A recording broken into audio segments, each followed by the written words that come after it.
This is Selma Schimmel for the Group Room in Chicago at the annual ASCO meeting, and we're joined now by Dr. Mace Rothenberg, Senior Vice President of Clinical Development and Medical Affairs, Pfizer Oncology Business Unit. Hi, Dr. Rothenberg. Hi, Selma. How are you? I'm great, and it's really nice to see you here. What we want to talk to you about really is the process of drug development, some of the new challenges you face, and sort of the landscape of what this all looks like within industry.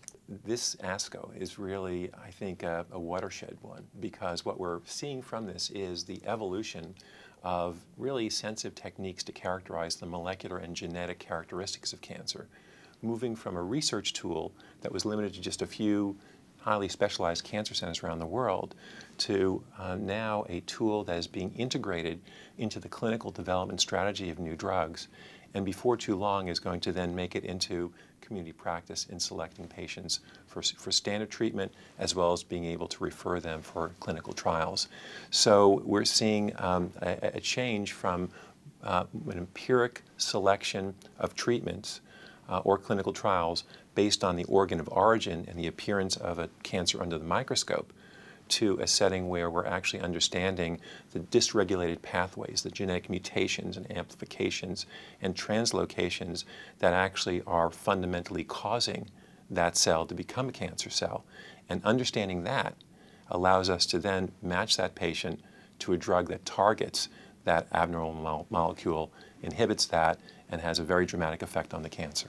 What is the difference between a biotechnology company and a pharmaceutical company? Good question. I think that when that terminology was created, there really was a big difference, that pharma companies were really portrayed as being old, somewhat slow to change and adapt, and really focused more on selling a drug. Biotechnology, on the other hand, in contrast, was where new ideas were being created, new insights into biology and genetics were the basis for those companies like Amgen, like Genentech, like recombinant DNA technology. I think today there's much more of a continuum there, and in fact many of those advanced techniques are actually part and parcel to what we do in large pharma as they are in small biotechs. But there's still a sense that the newest technologies sometimes are what creates a new company. So there are still a segment of companies that are the startup biotech companies that actually are created around a new technology, some of which actually end up panning out and being valuable, others which don't. But I think now it's more of a continuum. What are the challenges that you face today, the greatest challenges in drug development? I think one of them is, as we learn more about the genetic abnormalities that drive cancers, cancers that look identical under the microscope can actually be driven by very distinct pathways. And what that's doing is it's taking cancer and dividing it up into smaller, molecularly characterized segments, which is good, because if we have that kind of knowledge, we can be more specific about the therapy that's used in that patient, and hopefully that therapy will have a better chance of helping that patient. But it's also a challenge now in developing drugs for smaller segments of patients. We are constantly looking for patients to participate in clinical trials, and as you know, less than 3% of eligible patients actually participate in clinical trials.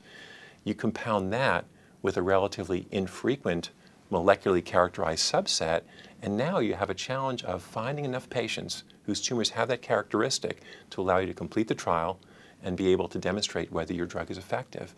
But at the same time, this is really the way we need to be heading. And I think as more people become aware of the power of molecular and genetic characterization of cancers and how that's going to help us in drug development and in selecting treatments, people are going to be getting that done on their tumors and actually identifying patients that can be eligible for trials and getting those trials done more efficiently and more effectively. So I think what we're seeing in drug development is that at earlier stages in development, we're setting our hurdles higher. We're expecting more from the drugs. If our hypothesis is correct, and this target is biologically important to those cancers, we should be seeing signs of anti-tumor activity even in phase 1.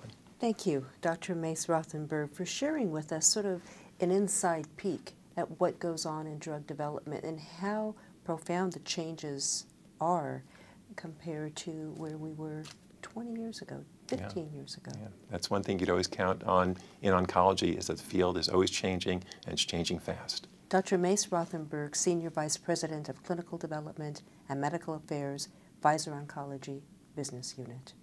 Thanks again, Dr. Rothenberg. Thank you.